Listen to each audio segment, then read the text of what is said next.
My Lords, it is a pleasure to be doing my maiden speech in this House and to be doing it in this particular debate. I offer my sincere thanks to your Lordships for the kind welcome you have extended to me, and I pay tribute to the dedicated parliamentary staff whose commitment to public service is exemplary. The gracious speech set out the bare bones of a legislative programme that will reveal its detail as we go. However, before making one or two observations on this, I will set out what I hope I might bring to the collective wisdom and discourse of this House from my experiences across the world. My Lords, I began my ministry as a bishop in Aotearoa, New Zealand, as Bishop of Waikato, and my years of working closely with that land's indigenous people, the Māori, taught me much about the challenges and the joys of collaboration amidst difference, division, and the complexities of history. There are many phrases of wisdom that I learnt in this context, that leadership in the public square is like climbing a mountain. The higher you go, the better the views, but the more unpredictable the weather systems. My life began, however, as a daughter of the Manse in Coldingham in the Scottish borders, and my Presbyterian heritage remains close to my heart. My diocese is the most northern in England and stretches from the Scottish border to the River Tyne, across rural, coastal and urban landscapes to the city of Newcastle, encompassing a small part of Cumbria to the west. This region is well known for the riches of its industrial, cultural and sporting heritage. My Lords, noting the measures laid out in the gracious speech for changes in football governance and welcoming the focus on women's football in particular, the Bishop of Newcastle is the only Lord Spiritual who literally wears the colours of their local football team.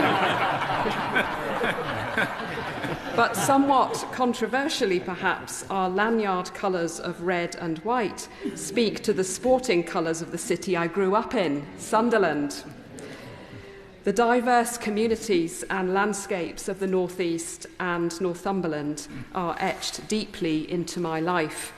The innovation in business and cultural life, issues of farming and rural communities, the creativity, kindness and ingenuity of the region's people, and the deep challenges of poverty and inequality and transport and educational attainment are on my heart. The footsteps of the Northern Saints who mapped out the religious and cultural heritage of our nation have shaped my journey too. And for the first time this year, my own footsteps joined 60,000 others for the world's biggest half marathon, which starts in the city of Newcastle and of which our region is rightly proud, the Great North Run. This particular long-standing event reminds us of the value of sport in building healthy and stronger communities.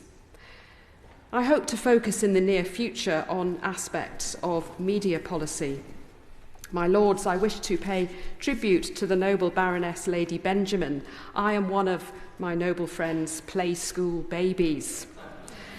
The government published its draft media bill earlier this year, which I broadly welcome, and it has been chewed over by many commentators and agencies. My time as chair of the Sanford St Martin Trust caused me to focus in a particular way on the place of religion and ethics in our media, not least in the importance of the public service broadcasting remit of the BBC, Channel 4 and other media in a dynamic environment. What is clear from the draft bill is that particular scrutiny will be required on the detail of provision across communities of faith and particular interests like science. Currently, as I understand it, there are no metrics for ensuring a minimum service in relation to religion in public service broadcasting. Flexibility is being offered instead.